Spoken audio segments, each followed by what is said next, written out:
All right. Hi, everyone.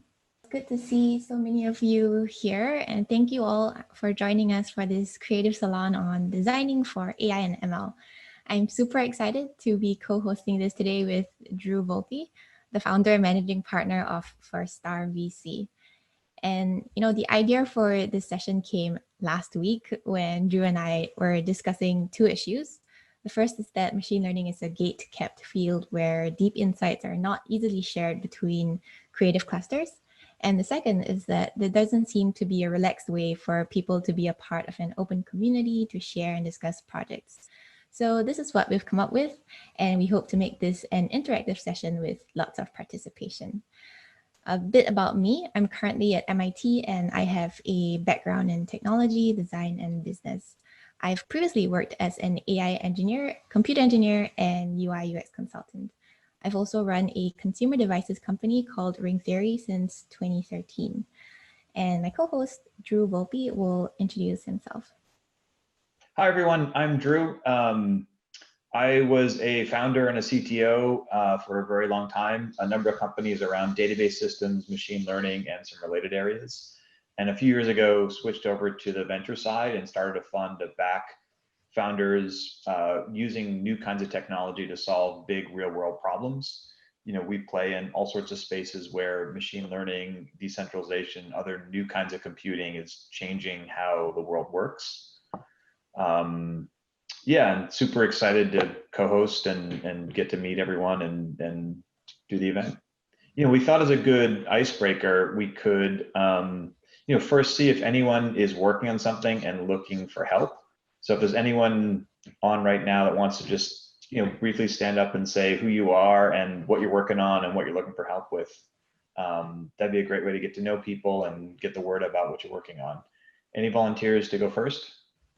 I'm happy to go first. Hi, yeah, I'm Charles.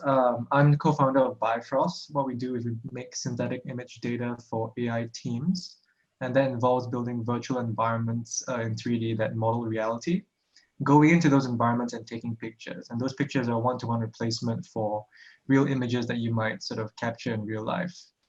A big part of that is sort of building a pipeline to generate 3D environments procedurally and change things like weather, assets, perspectives, time of day. And yeah, things that I'd love help with is learning more about the whole 3D procedural generation pipeline. If there are 3D artists or Blender artists in this group, I would love to meet you as well. Thanks. Cool. Thanks a lot, Charles. So yeah, if there's any artists who've worked with Blender and work in 3D, hit up Charles either in the chat or I can connect you. Another volunteer to talk about what they're working on and what they're looking for help with? I can go. Hey, I'm Jeffrey Geringer. I'm a recent MFA graduate from Parsons Design and Technology program. I actually specialize in 3D modeling and procedurally generated 3D stuff. So yeah, we should definitely connect. I made a project about AI sculpture and machine-human collaboration, which I'll be presenting later. Right now, I mean, I made some fine art, so like I'm kind of, the thing I need help most with is trying to get some gallery representation for that art. Yeah. Oh, interesting. And tell us more. So you're looking for a gallery that would host and represent the art you work on? Pretty much, yeah. I mean, as a fine artist in that mode of career, I mean, I'm looking for a proper job also, but I would like to, try to launch some form of fine art career. So that's like kind of my primary thing I'm pushing at this gathering. Very cool. Well, if there's anyone in fine art or the arts world, definitely reach out to Jeffrey. Where are you based? Brooklyn, New York. Okay, cool. And why don't we do one more? Is someone else willing to share a little bit of what they're working on and what they're looking for from the group or what they're looking for with help with? Yeah, I guess I'll go. Sorry, my camera's not working right this second. My name is Alan Wexelblatt. I'm a Media Lab grad from a while ago. I'm currently based north of Boston, and I'm working with a small startup that is using machine learning techniques to help out manufacturing. So particularly looking at the manufacturing line and applying machine learning techniques to help solve problems there that are costing manufacturers a ton of money. Like all startups, we're interested in talking to people who can fund. So, we have some early funding, but we're looking to expand and help grow to multiple customers. So I'd like to talk to people who are interested in backing that sort of thing. And my own background is in user experience and design. And so I'd love to talk to people who are working with the user experience part of machine learning. Like how do we allow people to understand, make it comprehensible, controllable, all of those things. Thanks. And your user interface would be controlled by someone at a manufacturing site? That's right. So there are a number of what we call personas that we would target. So we're trying to help out operators, right? As I'm sure you know, manufacturing, like a lot of older industries, is experiencing tremendous personnel turnover. One of the companies that we work with had a 20% workforce reduction overall over the last 3 years. And they are desperate to empower the people who are there to be able to do more. So those are our target. And also we're trying to help out plant managers and plant owners who really don't have good insights right now into why their plants are or are not being profitable. Because a lot of these older manufacturers run on very thin margins, 3 and 4% margins. So trying to help them out, where they're very competitive in commodity spaces. So, they're making something like, I don't know, steel tubes or whatever, right? And they want to be able to stay competitive. Very cool. Well, we obviously write checks and we fund a lot of companies. So if I can be helpful in finding investors, definitely hit me up afterwards. If you haven't, I would recommend checking out Mass Robotics, which is like a robotic accelerator in Boston. Yep. They're a great hub for all sorts of things around digital industry and related areas. Yep. And offline, happy to connect you with a bunch of the startups and folks who are in that space. I know we haven't done a ton of investments, but I'm friendly with, as you may be, like Tulip Labs, and there's a bunch of companies kind of reimagining how manufacturing should work. Sure. I'll send you a LinkedIn Connect. Cool. Cool. Well, appreciate everyone standing up and talking about what you're working on. Next is kind of an icebreaker. We thought we'd do a few just survey questions to kind of get a pulse of people's thoughts on a few different things. A broad spectrum of answers. It's interesting how some are positive and helpful, some are a little scary, like Ex Machina. What comes to mind when you hear human-centered AI, or have you not heard human-centered AI before? And if somebody submitted blank, are the words coming up on the screen helping with your understanding of what human-centered AI might be? I'd love to hear if you have any thoughts looking at this word cloud. Okay. I was saying that maybe blank was what came to the human side of the AI. And maybe if AI is inspired by human, maybe AI can also have blank problem, the blank page problem.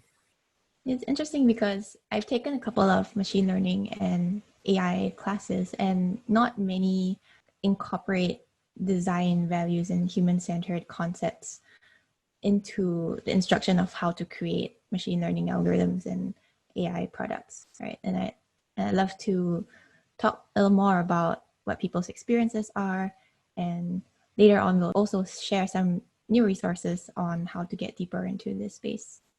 Nuance is getting popularity, and yeah, I think this is why we want to keep this conversation going, and I'm really glad all of you are here to discuss different nuances of designing for machine learning. And we have one last poll question, which should be prioritized tech or design. I gave a sort of devil's advocate answer there. I don't know if I necessarily feel like AI and ML should be prioritized before design, but one thing that I've been exploring and that I'm really excited about is actually bringing more data sort of comprehension techniques into the design process.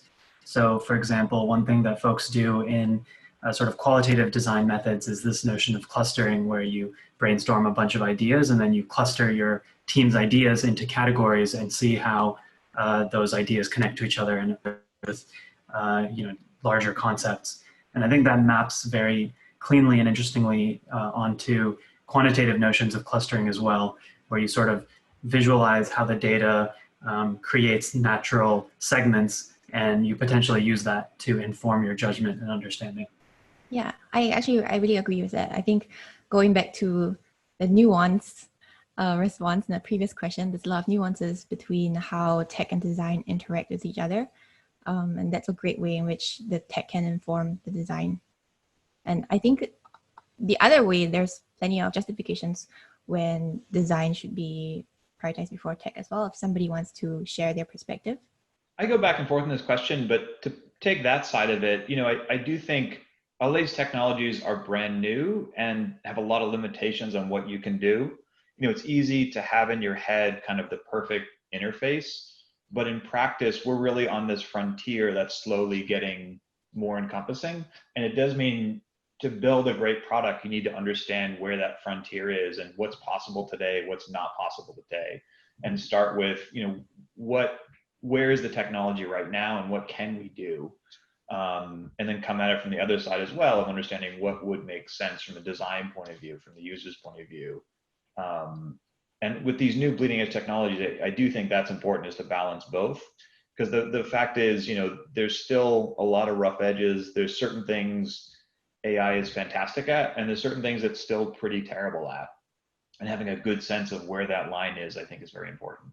Yeah, and I think one of the great case studies that we can go into deeper discussion about where that line is in some of the new applications that are coming up in natural language processing with GPT-3. And I think we can, with this, transition into the next part of our presentation or sharing, which is about case studies. We actually have 3 presenters today going to share case studies: Drew, Abai, and Jeffrey. So presenters, you can let us know if you prefer to be interrupted with questions or you want us to keep it to the end. And participants, you can also use the hand raise feature in Zoom, and we'll kick off the case study sharing. Well, thanks for that great lead in. The frontier is always moving, and GPT-3, I think, is an interesting movement of that frontier. So I want to do just a really quick talk on GPT-3, what it is, where did it come from, and why do we care? Why might we care? I gave my bio earlier. I was a technologist for a long time, did some interesting companies in database systems and a conversational AI company called Semantic Machines that Microsoft acquired before we actually ended up releasing the product. And now I write checks and get to watch all sorts of cool things happening in real time. If you're on Twitter or follow tech news, you've probably been blown up in the last 3 days over all sorts of articles and tweets about how cool GPT-3 is and all the fun things that are happening. There's been a lot of takes on it, everything from, it's scarily good to it's the biggest thing since Bitcoin to what is it and why should we be terrified of it? Let's talk about what it is. So a research lab called OpenAI, which was founded by Elon Musk and a bunch of folks to do really long-term foundational AI research, came out with this new language model. And a language model is really just a bunch of text you've organized, you've put into a really big model, and then it can, given a prompt, it can spit things out. So if you give it some input text, which is called the priming, the model will then crank and it will predict what are the next few tokens that continue the pattern. So if you give it a couple lines from a movie, it can fill in the 3rd and 4th and 5th and 6th line. This is called few shot extrapolation. So you can think of machine learning as kind of different kinds of problems. Zero shot is if, it's just trying to come up with an answer out of the blue. Few shot is where you give it a few examples priming to kind of train it or tell it what you want, and then it continues the trend forward. Let's dive into a few examples. Some of you may have seen some of these, but I went around and just found some of the more interesting ones of people doing things that I thought were neat.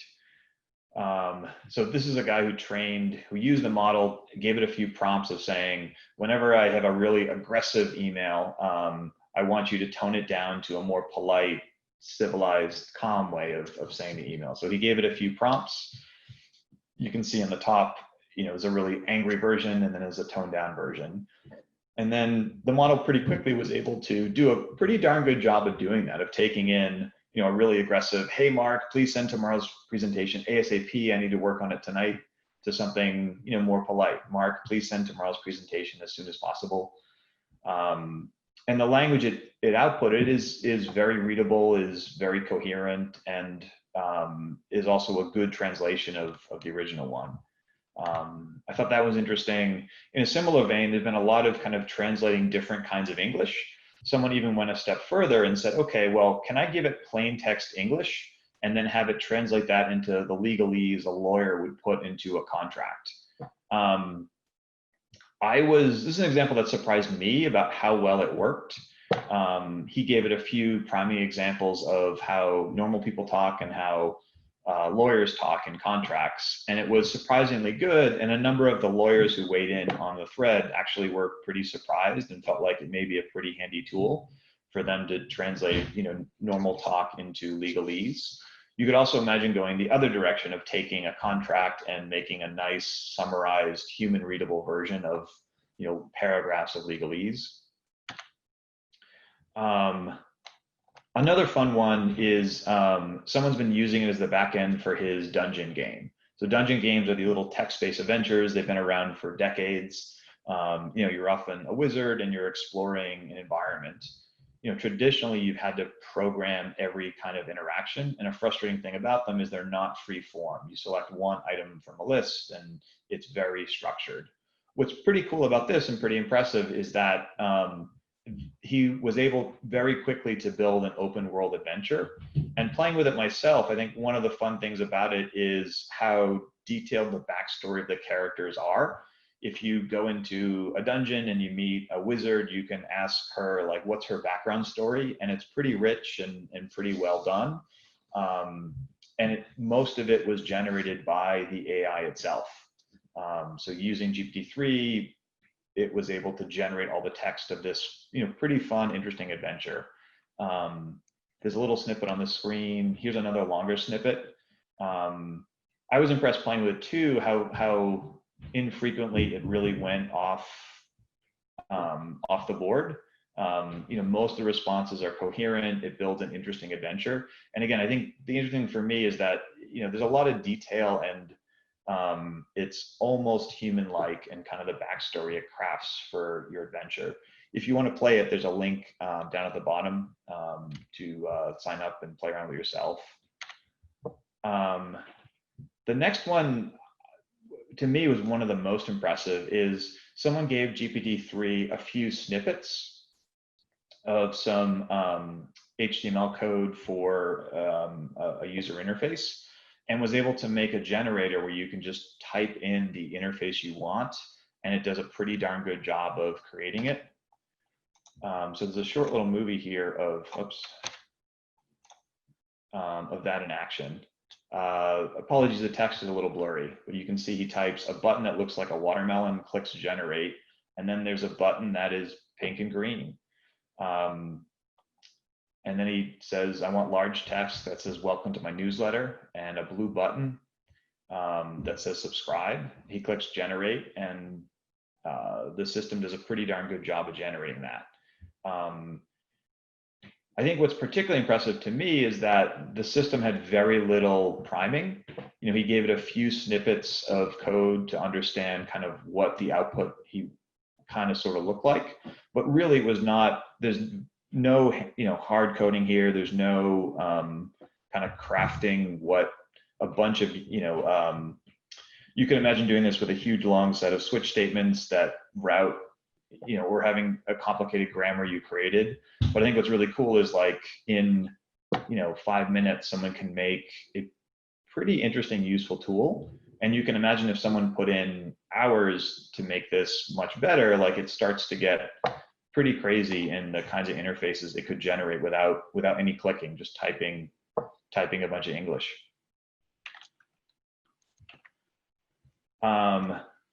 In a similar vein, someone was playing around with using it in Excel, and I thought it did a very good job of understanding following patterns. So in the first example, he put in Illinois, California, Ohio, and Alaska. He added a population for each one and then asked it to figure out what's the population of Alaska implicitly. And did a bunch of examples like this. And the system did a really great job of extending, being what's almost like common sense to figure out what it should do. So if you give it a list of 3 items, when it figures out the 4th one, it's surprisingly good at that, whether it's automatically figuring out population, figuring out, I think he goes through an example here, figuring out what someone's Twitter account is. He just found a date for states. And by just priming it with 3 examples, it does a really good job of the 4th example.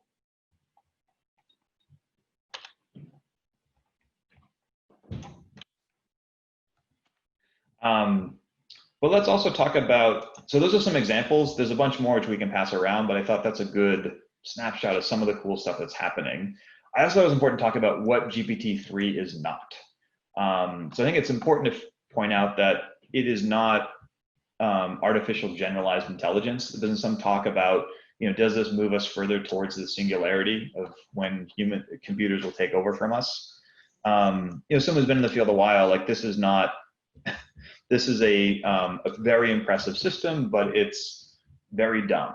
It's very well spoken. It has a huge memory, but it has no reasoning or common sense. And that's typically the way I think about these systems is, it's able to go digest billions and billions of words in a huge corpus and access that really quickly. But it has no common sense, no reasoning, a lot of things that make you human, it's completely missing. So it can have sharp corners and fall off in ways that are, I think, surprising if you come at it assuming it's going to have human-like intelligence. An example of this is, people have fed it a lot of different questions and answers, and it will always respond with an answer that sounds reasonable until you think about it or understand what the real answer is. So as one example, if you ask it, which is heavier, a mouse or a toaster? It will say a toaster. If you ask it, which is heavier, a mouse or an elephant? It will say an elephant. So it's doing a sentence that is correct, but it really is guessing on what the truth is. And it has no conception of the real world. So it has no idea in its head what an elephant actually is. It has no understanding of that concept. And so that means it really is just doing pattern recognition. A little context on where this came from. So, this has a lot of interesting applications and a lot of cool demos, but it really builds on a huge amount of work that's happened over the last decade or so. Starting around 2005, a new class of algorithms called deep learning was really successful at a number of problems. It took over speech recognition and made huge strides. It took over image tagging and allowed us to say what was in a picture way better than we could before. It's had lots of good use cases in robotics, from grasping to path planning to all sorts of different areas. And as time has gone on, we've figured out how to apply these different kinds of deep learning algorithms to more and more complex problems. Speech recognition is a relatively well-defined, and the complexity of it isn't that big. We're now able to try to tackle more complicated things like natural language understanding. And I'd say in the last 3-4 years, there've been a lot of big, important breakthroughs. Google's paper on BERT, which was stands for bidirectional encoder representations from transformers. It basically enabled these kinds of language models to be much smarter. I think that was a big milestone. And then GPT-3 is really taking a lot of those ideas, refining them. And one of the biggest things is honestly just doing it at a scale no one's seen before. So if you look at the parameter size of how many parameters are actually in the model, GPT-3 is enormous. It's just ridiculously bigger than things that came before it. On the left side, I have a graph that goes up to Microsoft's Turing NLG, which was the previous largest model at 17 billion. And on the right, you can see like GPT-3 dwarfs even that. It was estimated that it cost around $5 million in compute time to train it. OpenAI has $1 billion in resource credits from Microsoft, so certainly has no problem doing that. but a lot of what's making this work is really brute force of a ton of data and a ton of compute thrown at the problem. Interesting discussion question for later might be, as we think about design, I think this raises some interesting questions about when you add a new feature. For software, you typically don't think what the cost of running a new feature is. But in these cases, training and even the inference of these models is very expensive. So I think it will cause people to think about a new constraint, which is, can I afford to actually run this feature for my users? And I actually thought it was interesting that recently I just got an email from the camera maker Wyze. I had bought one of the earliest cameras. They had promised in a future version they would do person detection. So if there was a person in the image, they would tell you and save that snippet. When they did the math out, they realized that that was going to be way too expensive to run. So they've actually decided to not release that feature and put that into a paid bundle. And I think we'll see more and more of this, of people realizing that these things are actually expensive to run and have a real cost. Hey, Drew, Yeah. That's an interesting point. I wanted to interrupt you with a question on that. Yeah, dive in. So I'm actually, I'm writing a blog post around the unit cost and unit economics for things like GPT-3. So I'm curious to hear from you, do you have an estimation in your own mind, sort of an order of magnitude for what a single query call to GPT-3 is going to have to cost for them to recuperate their budget, even, zero margin? I don't. That's a great question. I mean, the estimates I've heard is that it's about 5 million just to train it.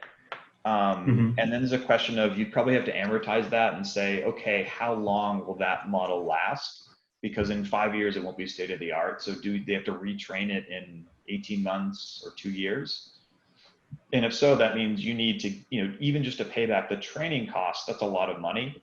As you probably know, inference, like running a model, is way cheaper than training, but it still has a non-zero cost. So I'm not sure. I think that would be a really interesting thing to try to put some guesstimates around. You said 5 million what? $5 million. It cost them $5 million in compute time. So the cost of training the model, it was about, I think it was 350 GPU years. Okay. So if you took 350 GPUs and you ran them for 1 year, that's how much processing it took to train the model. Okay. I thought that was the size of the model or something else. Okay, that's expensive indeed. Wow. Yeah, I personally made an estimate, which I'm still working on, just based on a unit cost per machine of $10,000, which is a very small, I would say, underestimate because of the size of these machines in terms of GPU memory that it takes just to have the entire model running, is about between an order of magnitude of between 1 and 10 cents per query call, which is about 2 orders of magnitude larger than a typical computer vision API call. And so I think it'll be really interesting, especially if you look at some of the examples that you gave, whether it's Excel spreadsheets or interactive tools, that this is essentially going to be very non-negligible. I mean, it's going to be like gas. Like if you're driving down from here, San Francisco to Palo Alto, that's $4 or $5 in gas. And prior to things like GPT-3, a query call with just moving an element in a database is essentially zero cost. It's amortized down to fractions and fractions of cents. So it'll be interesting to see how people try to transparently send that cost down to the user. Am I going to have to be making microtransactions? Am I going to be paying for an expensive subscription? That'll be super interesting to see play out. Yeah, that's fascinating. Your estimate was about 10 cents a query, you said? Between 1 and 10 cents, given a fleet of 100 machines at around $10,000 cost per year per machine, which I know is an underestimate, with a query time of around 2 seconds and a batch size of 4, is what I was pinning it on. Got it. Yeah, if you think about that Excel example, that's really interesting. If you had a sheet that had that formula in it, it's super handy. But that said, if it has to hit the API every time you launch that spreadsheet, and you've got, if you did all states, you might have 48 formulas in each of those columns. And if you've got 10 columns, then you've got 500 formulas, and that's running every time you start up the sheet. Yeah. So, you know, you're It'll looking become at, really expensive. yeah, no, many dollars just to open up your Excel sheet. Yeah, there's a big interesting conversation happening these days about whether AI technology actually scales in the same way that, you know, typical SaaS software scales, because the cost per action is now non-negligible. So like 1,000 more users or 1,000 times the number of users is 1,000 times cost to my company. Whereas running Google, it's sublinear. Totally. Well, I'm wicked over on time, and would like to pass it off to the next case study. You know, the thing I would conclude with is the why we care is, as you can see from these, you know, really short demos that people put together with very little time, it creates a lot of new, interesting user interfaces. And I think to me, that's the most interesting part, is not even so much the intelligence piece, but just, I think it can create new ways of us interacting with computers. And in particular, I'm very interested in this idea that, you know, most programmers interact mainly using the keyboard. We hate using the mouse, and we've built all sorts of tools, and we've gotten really good at memorizing esoteric Unix commands. But if you could provide a similar interface to computers for everyone, so you could just type or even say in English, I think that's pretty powerful and would allow us to get away from all the clicking and move to an interface that's much richer. So I'll end there and pass it off to the next presenter. Maybe while the next person is getting ready, I have a couple of questions. I'll be quick. The first is about the project that you just showed earlier, the Wiz camera or Wizy. It seems that they were planning to do person detections on the cloud, whereas they have a camera already there with pretty much for sure a microcontroller there. And there's plenty of edge detection algorithms that exist. And I assume they didn't want to do that because they need to do statistics, which gives them their value, but they could still do their statistics if the inference is performed in the edge, inside the camera. Do you think they didn't consider it because they are more like software people, not really thinking about embedded systems, or is there something else that I'm missing?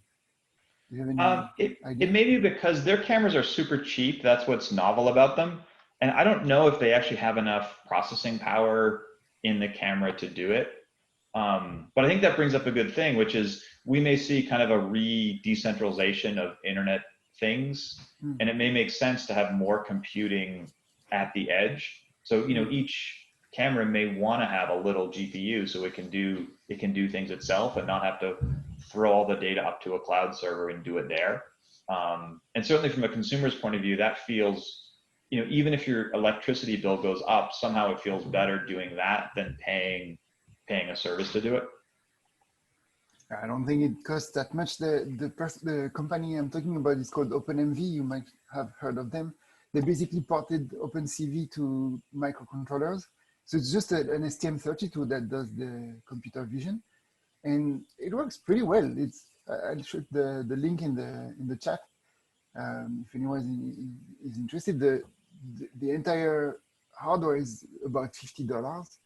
And clearly it costs less. The microcontroller might be at worst $5 because it's a fairly beefy one. But I don't think the camera that they use has such a cheap microcontroller. I might be wrong, but I think it's probably similar. So for them, it would probably make sense to do that. Anyway, just my 2 cents. I totally agree with you, Cedric. I think there's going to be there's going to be huge reckoning around edge computation when it comes to AI, because I think, first of all, there's a need to orchestrate a deployment of these things, maybe different models to different people, how the computation is being designed and programmed at a management layer.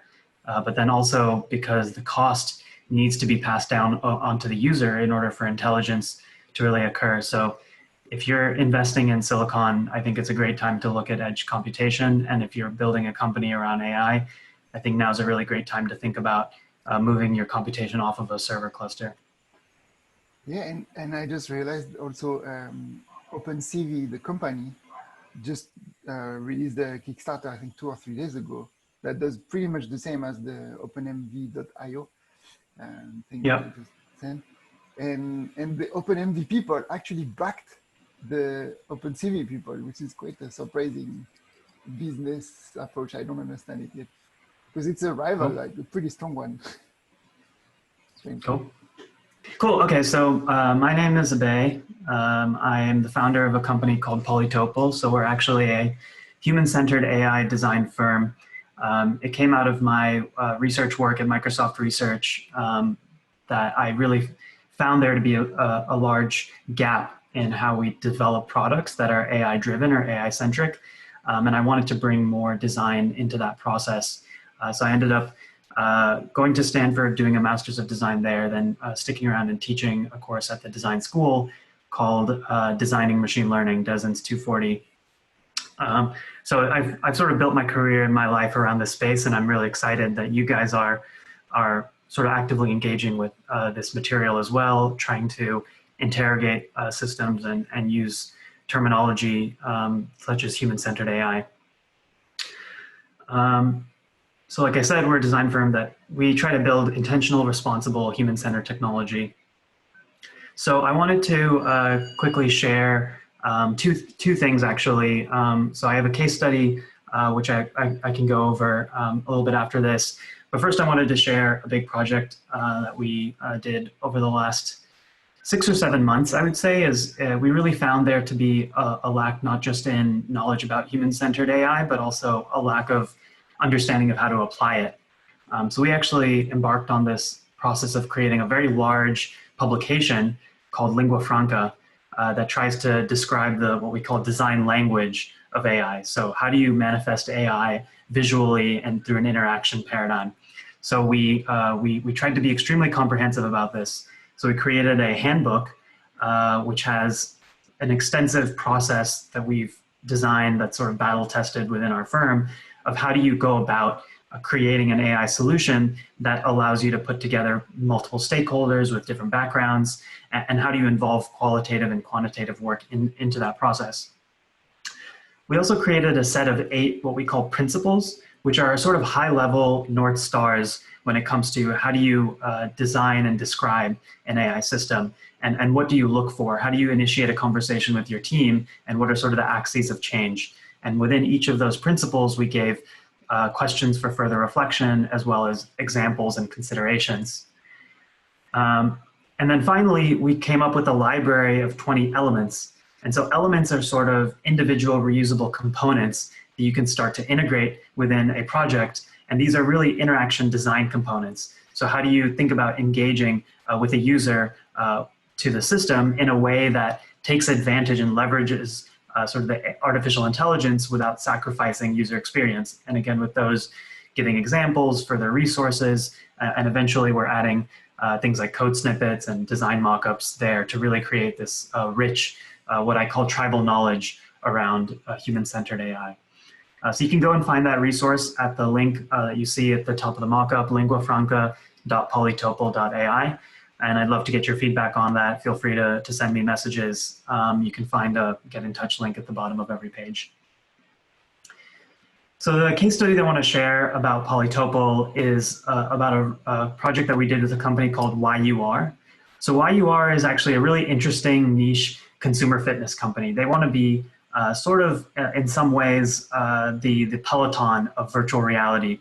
So they actually noticed this trend very early on, maybe 3-4 years ago, that folks that were using virtual reality headsets were actually using it for fitness. It was just a more active, immersive way to play games, and therefore you could do things like be in a boxing match, or you could be jumping over hurdles, right, in virtual reality. So they decided to lean in into this trend, which again, in 2017 seemed crazy, but now in 2020 with coronavirus seems almost like a act of extreme foresight. But what they were creating was essentially a virtual tracker that could use your movements and activities within the headset in order to deliver you, for example, fitness goals, metrics, and outcomes. Now, of course, before they engaged with us, what they would have to do is connect over Bluetooth with a belt or an Apple Watch, etc. And what they looked to us to do was to kind of redesign this experience around something that was fully hardware free from the lens of fitness. Now, obviously, you still need the VR device as a hardware, but they wanted to sort of vastly reduce the cost of entry for the system. So what we actually did was we leveraged a human-centered design process that invoked kind of AI pieces at different stages throughout the design process. But we really started with our eyes firmly on design as a methodology. So we engaged in design research. We interviewed many users of virtual reality fitness. We observed how they use these systems. And we actually sort of mapped out who are the kind of people that are doing this? Why are they using fitness in VR? What do they see as the key value proposition? And we kind of developed this rich understanding of what they were doing. And then we transitioned that into a process of developing an algorithmic system that could predict your heart rate and your calorie burn purely with sensor data within device. And what we found through that process of combining the qualitative and quantitative was that it actually made a lot more sense for us to reframe how we, like our goals with that data collection and model training, from a prediction of your heart rate to really a prediction of your percentage of your maximum heart rate. And even though the accuracy of the overall system went down, we found that it actually more cleanly represented people of different body types and different fitness motivations, which from our design research turned out to be a very strong concern with a lot of people involved. It seems, I think it's important to recognize that in virtual reality fitness, a lot of folks that use it are on what I would call like the sort of periphery of the spectrum of body type. There are people that can't use a typical fitness space, or they don't want to. They have other kind of issues that prevent them from using typical gym spaces. So it's really important for us to bring that qualitative insight into the training process of this algorithm, so that we understood when we deliver this fitness tool, what are people actually getting, and is it actually responsive to the full spectrum of people. We also helped design a radically new interaction for this kind of fitness experience. So the tool, which is now public today and anyone can use it across a variety of games, is actually a virtual smartwatch. So it's a 3D smartwatch in virtual reality that doesn't exist in the physical world, but appears on your wrist as you're playing a virtual reality game. So as you can see in this game, through a game called Synth Riders, you're actually wearing a virtual smartwatch that's sharing you your biometrics and allowing you to sort of immerse yourself even more deeply within this game environment, while also having this super interesting AI-driven feature that's using your movement and activity within VR to estimate your heart rate and estimate your calorie loss. So the kind of takeaway from this project, one is that I think it's sort of evidence that a human-centered design process can really enable a much greater degree of value creation through some of these projects, especially as it relates to new AI work. I also think it hints at the fact that AI requires rethinking of how you do design, because there are these sort of unintended consequences or consequences under the hood that can be hard to observe given you're designing a product for a very large mass amount of people, and there could be niches within that user community where the product really doesn't respond to their needs, that it isn't a right fit for them. And then lastly, I think that it really hints at a new kind of orientation for designers who previously felt sort of excluded from AI technology because it didn't seem to require their skills. It was very technical. The process of development often didn't involve their voice. And I think this really hints at a process which is more design-led or design-informed, sort of for the future of creating great technology. So that's it for my sort of quick case study and explanation of what we do. Please check out Lingua Franca, and you can send me a message if you want to reach out, abay@polytopal.ai for more information or just to connect. Yes, hi Abay, I'm Ponce. Hi. I have a question if you don't mind. Really, really Cool work, especially someone who's trying to be more fit during this quarantine. I appreciate sort of this more diverse approach to it. And it actually made me think, how do you think we can inspire other firms, other technologists to adopt a similar approach of being more considering of these sort of diverse approaches and using human-centered perspectives to approach their solutions and technologies? If you have some thoughts on that. Thanks.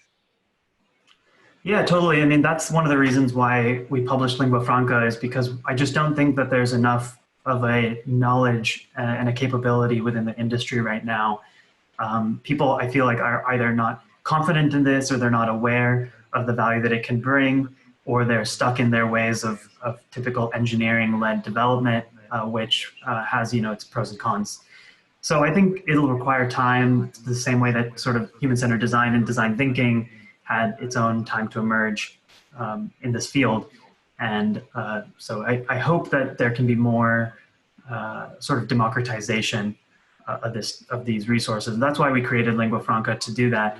But I also think it's going to require a lot of knowledge sharing and case studies, and for successful products that are made using this process to emerge.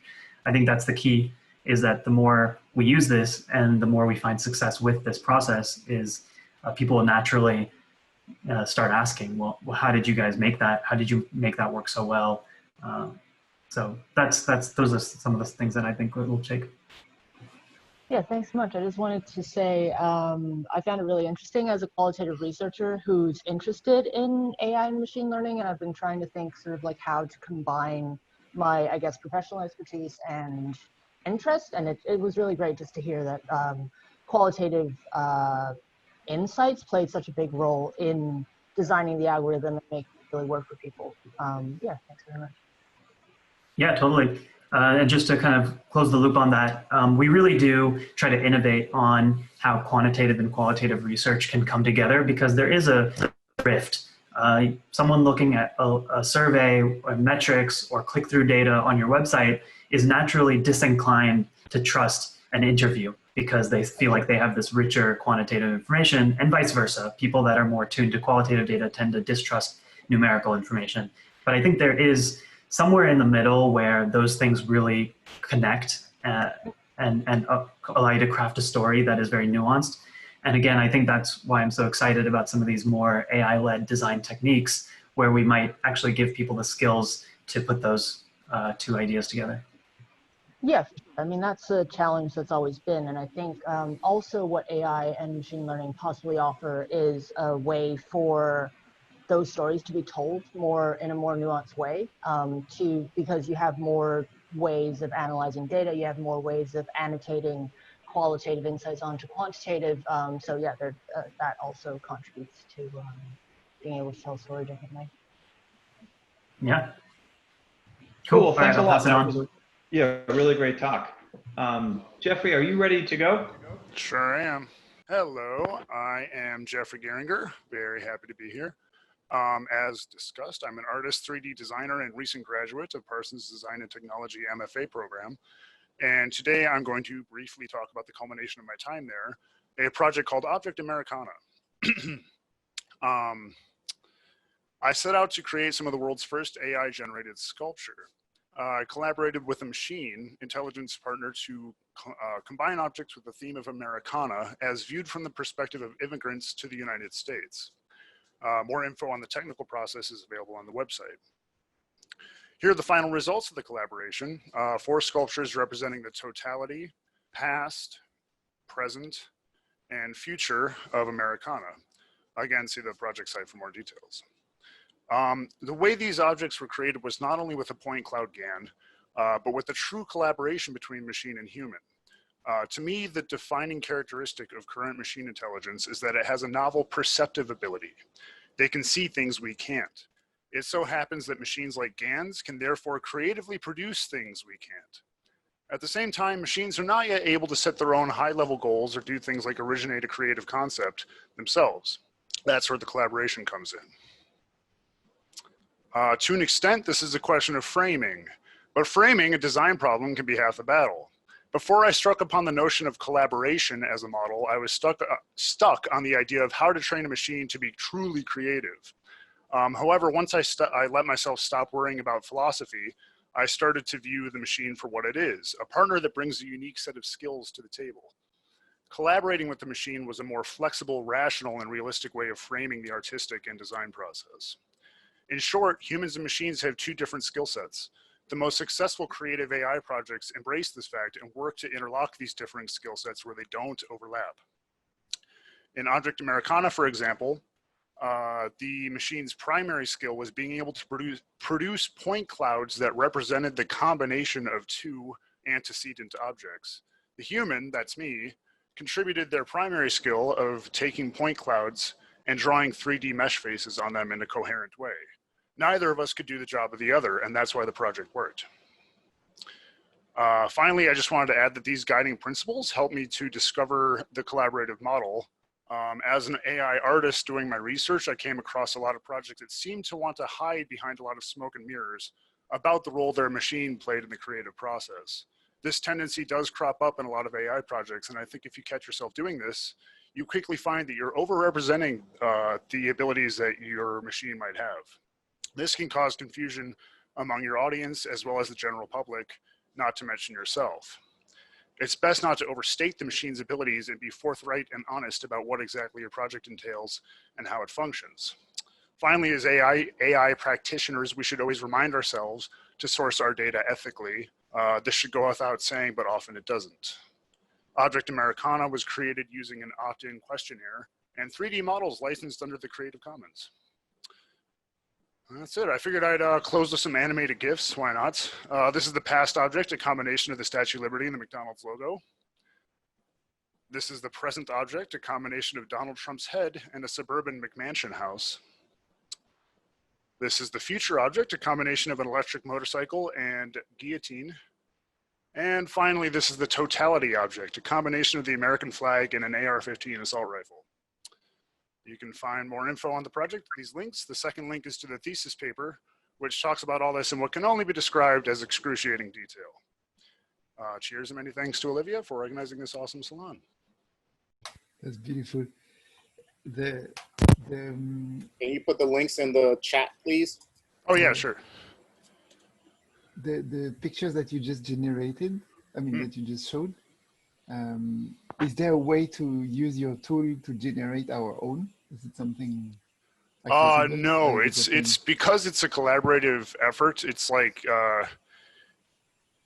it's based on a questionnaire. So like I polled people about their impressions of Americana, and then used those poll results to pick objects to combine using the GAN, and then I myself made the meshes to make the 3D objects. I'm working on publishing the combination GAN, but it's based on a different, it's based on someone else's work for that aspect of it. I tweaked it a lot to get it to work the way I wanted it to, but yeah, I mean, it is not yet a tool that you can just use off the bat, mainly because meshing is still like a difficult problem in automation. So you can do it to an extent, but at the end of the day, part of the reason I argue for collaboration as the model is because there's some skills that machines just don't have yet, that being one of them. I have a question that sort of moves away from the AI aspect of it and more to the ethnographic side of it, right? This tool or this process being a way of sort of querying the, I guess, the current cultural zeitgeist, right? And sort of combining that with technology, you know, what does, on the ethnographic side, right? Or is there any consideration to move beyond America, right? Let's say, what products, let's say, does Brazil have that could be smashed, right? And then, so then you have not only the ethnographic aspect of it, but also the outputs that have come out of that. But then does the ethnographic side have something to say about, I don't know how to put it. There's something I feel about the ethnographic side. Does that have something to say about culture? Does that have something to say about technology as well? Yeah, that makes a lot of sense. I mean, the goal of the project was to produce new semiotic meanings and like symbols for these things. I chose America because that's where I'm from. I'm American. But yes, I mean, the sort of secondary goal of the combination process was to sort of produce a new form of sculpture that incorporated this semiotic sort of playfulness, and that can certainly be applied more widely. As for reflecting back on the technological process, I mean, that's probably a more difficult question. I think that, hard to say. I mean, it would be great to, and I was first drawn to it just from the standpoint of this thing can see things that we can't, literally combining objects. But I'm sure there are other things that a 3D point cloud GAN can see that I can't, and that maybe could be culturally informed in a different way. Yeah, that's a good question. I'm not sure I have a complete answer for. I thought it was fascinating the way you talk about your relationship with the system and how it's really great at certain things and you're great at certain things, and it's much more about a collaboration rather than having it run wild. That's how I've always thought about machine learning, and I do think for systems now and for the foreseeable future, that's the right relationship, is that there's certain things computers are amazing at, but things that they're terrible at. Can you talk a little bit more about that and how to find that relationship, how to find the things that it's great at and things that, how do you set up and create that collaboration? Maybe too, talking about, in the ethnographic context. Yeah, I mean, I think that for now, the overarching defining thing that's sort of the largest failing of machine learning is, as you mentioned earlier, like it can't set its own goals. It can't necessarily conceptualize of a project from the top down. So that's always going to be, or not always, but for now, that's currently going to be relegated to the human side of things. So that's kind of starting from it. But I mean, I think that generally, like what I find is most helpful is to think about machine learning as something that's between a tool and not near a consciousness yet, but like it's more than a tool, because the results it generates are not predictable necessarily. They can be if you have like very predictable data, right? But it's like, that's sort of the beauty of it, is that like, especially from an art standpoint, it does things that I can't predict beforehand. And so I don't think of it as a tool strictly. So I think that finding that collaboration comes from seeing what parts of that tool are interesting and make sense and are useful, and then seeing how you as a human need to either refine or work with that output to create a usable end product. Because often as we probably all know by now, the raw output of machine learning work is not necessarily usable. GANs, like image GANs being like one of the few exceptions, probably. Yeah, so it's like I said, it's two different skill sets. If you can see what skill set is valuable that the machine has that no one else can have, then you can like see how to work into that. And remember not to try to reproduce that work yourself or compete with it, and to, like I said, like interlock yourself with that skill set. Well, thank you so much for sharing, Jeffrey. I think there's a lot there that we should definitely continue the discussion on. And seeing as we are over time, I'm just gonna take over the screen share again and share a couple of resources that we can take moving forward and keep this discussion going. Abai shared about lingua franca, and there's another tool, uxai.design, which if you have a design background and you want to get into AI, it could be a good resource for you as well. The cat.io is something that we started, and it is a platform for non-technical creatives to learn more about technologies like machine learning with bite-sized tutorials and blog posts. So do check it out. I sent the link in the chat as well. And we have a Discord community. If you would like to keep this conversation going, please jump in there, introduce yourselves, and start a thread or something. Yeah, I really want to thank everyone for joining today.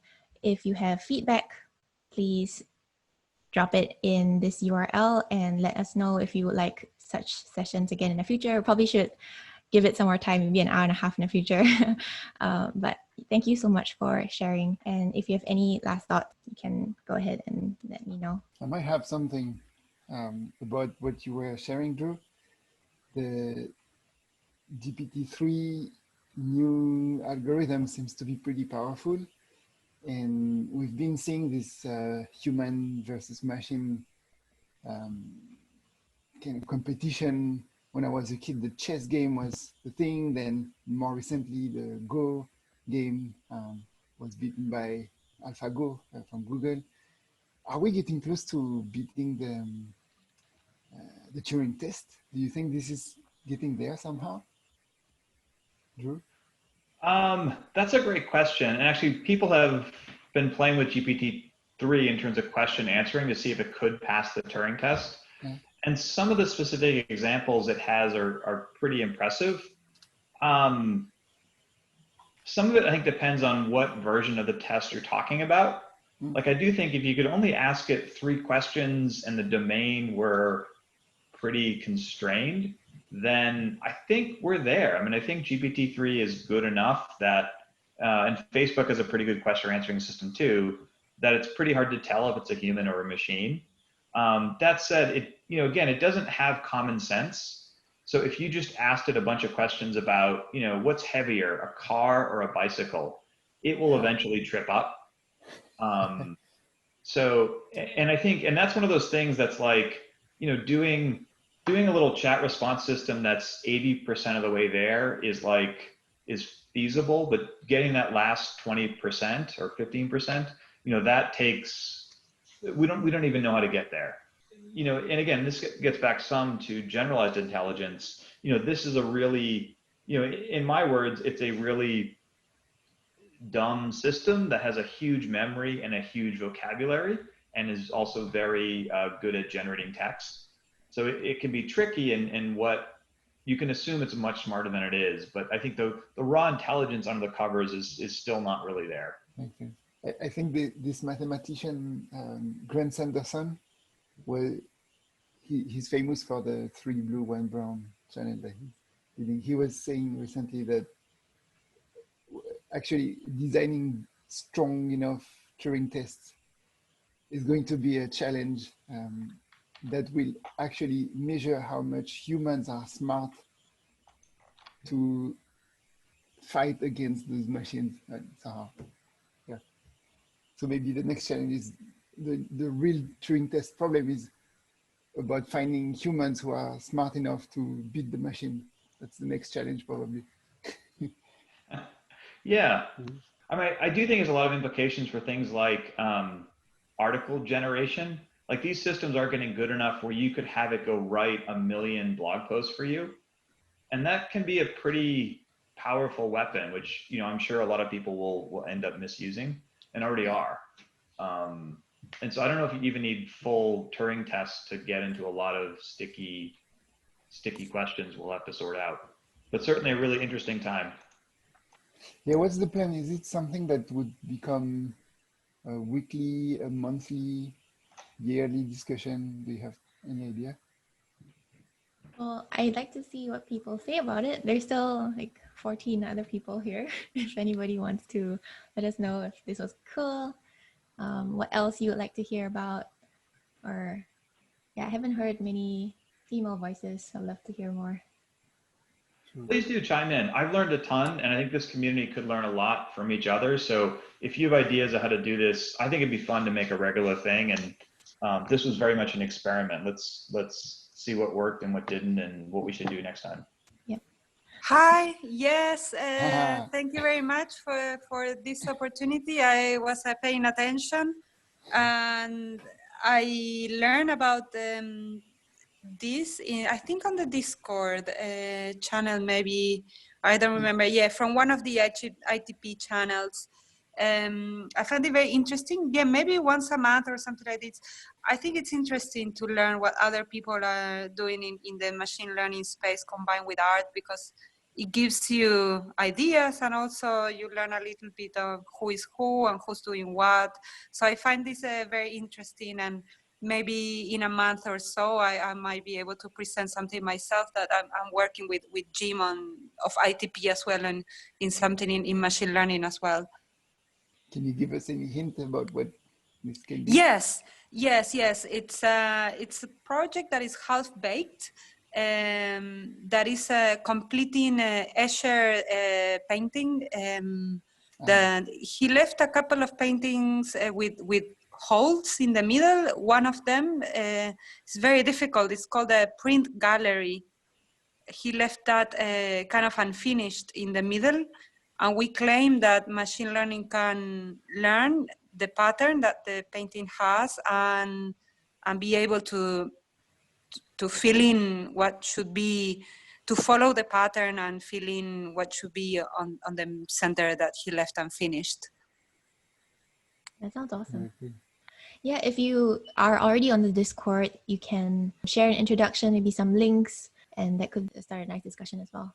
Okay, yes, we are working on it. We started like 2 months ago with Sid Cho, and then we onboarded Jim because it's a challenging project that involves many things. So we needed a team actually. That some people know Shader, some people know OpenCV that you were mentioning. I know a little bit of math because there is math behind the picture, that the painting, that it needs to follow a mathematical pattern. So it's not just transfer learning. You need to learn what's going on. You know, Escher has some mathematical structures that you need to learn. And then machine learning expertise. So it became like a multi-person project, yeah. Are you doing that with Runway ML?